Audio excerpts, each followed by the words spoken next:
Assalamualaikum, halo, berjumpa lagi dengan Ibu Widi. Apa kabarnya hari ini anak-anak hebat? Semoga kalian dalam keadaan sehat dan semangat untuk belajar ya. Hari ini kita akan melanjutkan belajar tema 8 subtema 3 pembelajaran ke-1. Materinya tentang hubungan gaya dengan gerak di lingkungan sekitar dan teks cerita fiksi. Coba amati gambar berikut ini. Gambar apakah ini? Ya, gambar itu menunjukkan dua orang anak yang bernama Siti dan Lani sedang bermain sepeda. Saat bermain sepeda, Siti memboncengkan Lani. Tiba-tiba ban sepeda Siti bocor. Lani pun turun dari boncengan sepeda.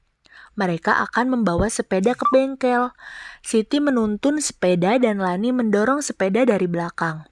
Sepeda pun bisa bergerak maju. Coba ada yang tahu peristiwa apakah itu saat Lani mendorong sepeda? Ya, peristiwa tersebut menunjukkan salah satu contoh pengaruh gaya terhadap gerak benda. Ketika sepeda diberikan gaya dorong, sepeda jadi bisa bergerak maju. Lalu bagaimana contoh pengaruh gaya dan benda yang lainnya ya? Yuk kita simak. Masih ingatkah kamu dengan pembelajaran sebelumnya yang membahas tentang gaya dan gerak? Apakah gaya dan gerak itu sama? Ya, anak-anak, gaya dan gerak itu tentu berbeda. Untuk melakukan gaya, kamu perlu tenaga. Gaya dapat mempengaruhi suatu benda dapat bergerak, sedangkan gerak itu terjadi karena adanya pengaruh gaya. Dalam kehidupan sehari-hari, banyak peristiwa yang menunjukkan bahwa ada pengaruh antara gaya dan gerak. Di sini kalian akan mempelajari 4 pengaruh gaya terhadap gerak benda. Mari kita bahas satu persatu. Pada video yang pertama, terlihat seorang anak sedang membuka dan menutup pintu. Pada awalnya, pintu itu diam. Ketika didorong, pintu menjadi bergerak. Peristiwa itu menunjukkan bahwa gaya memengaruhi benda diam menjadi bergerak. Pada video yang kedua, terlihat aktivitas anak sedang bermain sepeda. Sepeda yang dikayuh itu melaju. Ketika diberikan gaya dengan menekan rem, sepeda tersebut menjadi berhenti. Nah, peristiwa itu menunjukkan bahwa gaya dapat memengaruhi benda bergerak menjadi diam.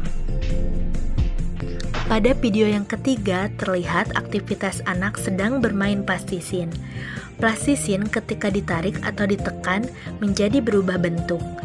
Peristiwa ini menunjukkan bahwa gaya dapat memengaruhi perubahan bentuk benda. Pada video yang keempat, pada permainan voli, terlihat bola bergerak dengan arah yang berbeda-beda. Gerakan bola dipengaruhi oleh pukulan masing-masing pemain. Peristiwa ini menunjukkan bahwa gaya dapat memengaruhi arah gerak benda.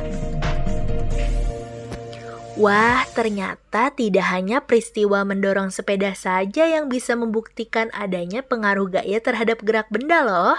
Tapi sebenarnya masih banyak sekali peristiwa lain yang bisa kita temukan sendiri di lingkungan sekitar. Nah, pada gambar ini Siti dan Lani sudah sampai di bengkel sepeda. Sambil menunggu pekerja bengkel menambal ban sepeda, Siti dan Lani bercerita. Saat Siti asik bercerita, tiba-tiba Lani berteriak sambil menunjuk ke bawah. "Wah, ada pasukan semut berbaris rapi tuh," kata Lani. Siti menjadi teringat bahwa ia pernah mendengar dongeng cerita fiksi tentang semut dan belalang. Yuk kita simak dongengnya.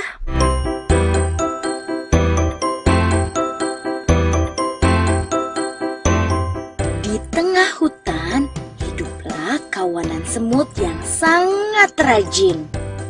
Terik matahari di musim kemarau tak mematahkan semangat mereka untuk mencari makanan.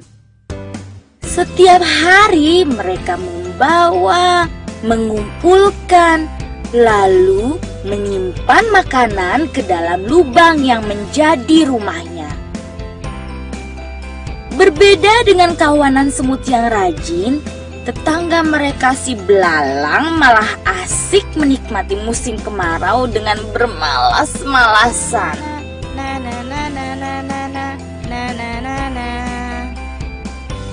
Suatu ketika, kawanan semut rajin itu lewat di depan belalang yang sedang asik bernyanyi sembari memainkan gitar kesayangannya. Hai semut, apa yang sedang kalian lakukan? Kami sedang mengumpulkan makanan untuk persiapan musim hujan. Ah, buat apa? Musim hujan kan masih lama. Lebih baik bersantai dahulu. Ayo sini, bernyanyi bersamaku. Semut tidak memedulikan perkataan belalang. Mereka kemudian berlalu meninggalkannya.